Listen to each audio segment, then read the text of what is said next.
Flying to Shelter Cove on California's Lost Coast is a fantastic reward for being a general aviation pilot, giving you access to a beautiful part of California that not many have the opportunity or time to visit.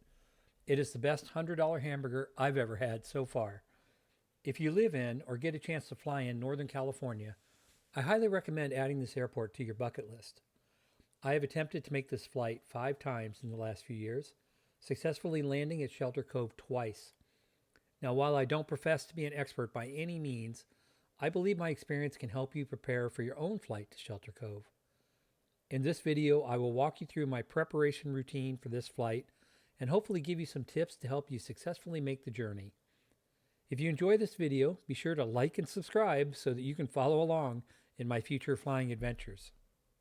Shelter Cove, which is identifier 0 Quebec 5, is definitely off the beaten path, not accessible by any major highway, which gives it the Lost Coast name. From where I live in Placerville, California, which is east of Sacramento and west of Lake Tahoe, it's a 6-hour drive, including windy 2-lane roads. By flying, basically in a straight line, I can get there in about an hour and a half in my RV6, cruising at 150 miles an hour. And from the Bay Area in San Jose, it's also less than a 2-hour flight. As the airport sits right on the coast, it is a challenging place to access by plane as well. Coastal fog is a frequent occurrence. Normally this fog burns off by the afternoon, but not always. It can also creep on you later in the day and leave you stranded if you aren't paying attention. The winds are also a huge go, no-go factor. Once you get there, you're rewarded with some incredible sights and sounds, as well as great facilities for the $100 hamburger or camping, all within walking distance from your plane parked on the field. It is a very short hike to the south to see the coastline, and if you hike further to the north, you are rewarded with some incredible black pebble beaches and stunning rock formations. The field restaurant has some great food and beer, if you're staying overnight, of course, and the campground facilities make it easy to pitch a tent and sleep on the coast. I have another video that explores the sights and sounds a little more, so be sure to check it out. I will put the link in the description. Flying to Shelter Cove, like many of our general aviation flights, starts with proper preparation.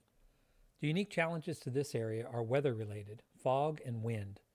Shelter Cove doesn't have any instrument approaches, so if you can't see the runway, you can't land, and if you can't see the sky, you can't take off. Remember, unless you're planning to stay overnight or for a few days, you need to be able to both take off and land. On this attempt, the airport is right in front of the wing's leading edge. Oh, so close under that fog bank. Maybe I could sneak under the fog if I landed from the north, but what about taking off later? Am I prepared to spend a day or more if the fog doesn't let me out? I ended up diverting on this trip. I will talk more about the diversion opportunities in a minute, but in order to attempt to predict the fog, I mostly use windy.com or the Windy app on my phone or tablet. For me, Windy has become an indispensable tool for weather planning. Now, this isn't meant to be a tutorial on Windy, but if you play around with it, you can get comfortable with the information pretty quick. Look at the meteorological chart along the bottom. If I was planning for a flight, say tomorrow, winds look promising with 6 to 10 knot predicted, and it shows a few clouds through 10 a.m. tomorrow, clearing up in the afternoon. Now, let's say I plan to arrive in the morning, so I move the time selector to 8 a.m. Sunday morning. I click Clouds, then Visibility, and see that it should be clear on the coast, but visibility is challenging in the morning in the Central Valley.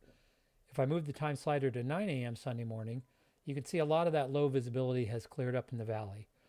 This kind of shows you how I plan for a flight during the day. I take a look at the different conditions at different hours along that day, and I'll move the slider around to see the expected weather patterns for the area. I find that Windy can be a great predictor for about 3 days ahead, but further than that, things can change more than the tool can predict accurately, at least for my flying area. I highly recommend you start using Windy even for routine flights and see how accurate it is for you in your area. You can get a pretty good sense of when it is right versus wrong, at least at the macro level. The next tip is to look at the Shelter Cove webcam. This camera angle looks right at the airport, viewing to the northwest. I normally look at the day before I'm planning to fly to see what happened that day.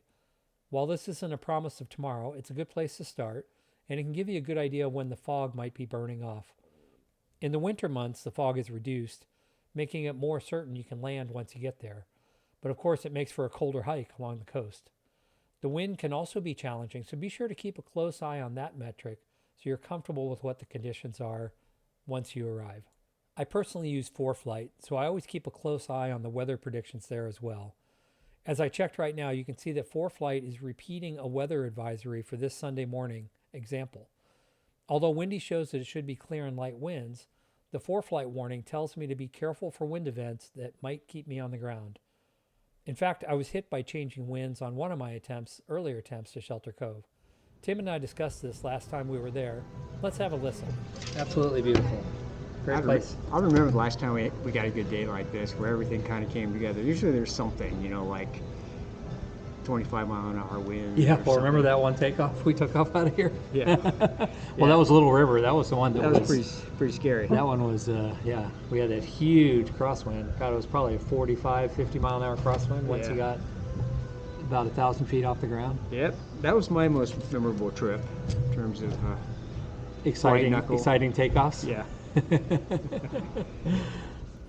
As I mentioned Little River in that clip, let's discuss alternative landing spots if you can't get into Shelter Cove.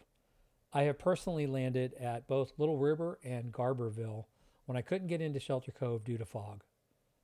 The Little River Airport is about 50 miles south of Shelter Cove with a 5,400 foot runway, and they have an Airnav GPS approach to runway 29. It's far enough south that the fog situation can be very different from Shelter Cove, and when it's fogged over Shelter Cove, it may be clear at Little River. Also, if you and your plane are IFR capable, you can also request a pop-up clearance and get through a fog layer, assuming the floor is high enough for you to see the runway. Little River is a fun place to visit as well, as long as you don't mind either a long hike or renting a car to get into town. As I mentioned while chatting with Tim earlier, the winds can change over the course of the day and make for a very tricky takeoff. I have also diverted to Garberville, which has a 2,700 foot runway, and is down in the valley to the east of Shelter Cove, a lot closer than Little River. Garberville doesn't have much in the way of tourist attractions, although on the day we landed there, a local pilot gave us a ride into town so we could grab lunch. The walk back to the airport was a little longer than we expected. Google shows 2.6 miles, but overall it was still a fun $100 hamburger type of day. Let me close with one more area to be ready for, flying over the King's Range of hills as you approach from the east to the west. While these hills are not too high, not rising above 7,000 feet, they do cause turbulence. I consistently get knocked around as I approach the range from California's Central Valley to the east, and have even had to dodge a few lenticular clouds in the afternoon. Keep this in mind and warn your passengers of turbulence as you approach so they aren't surprised. Also, I'm normally flying 500 to 1,000 feet above the hills, and sometimes I'm warned that I will lose communications with Oakland Center in this area. So I always carry my Garmin InReach mini personal locator beacon, which I highly recommend to any pilot. Shelter Cove is an incredible spot to visit. If you want to make it a day trip, plan on at least 2 to 3 hours for walking around exploring the area. If you want to stay to get a bite to eat, you can easily spend 4 to 5 hours enjoying both the north and south areas adjacent to the airport and grabbing a burger. If you're inclined to camp, there is also a campground right off the south end of the airport, but do call ahead to make sure they have a spot for you. You can also play 9 holes of golf as there's a course that circles the airport. In fact, don't be surprised to see golfers or other folks walking around just off the runway. It's part of the charm. I hope you learned a few things to help you prepare for a visit to this California gem. If you have any other tips to share or any comments on my planning process, please comment below. I'm always working to continually improve my flying skills and welcome your feedback.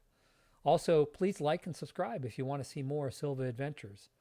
As I mentioned earlier, I have a more touristy video over the sights and sounds of Shelter Cove, and you can get to that video by clicking here. Thanks for watching, and blue skies.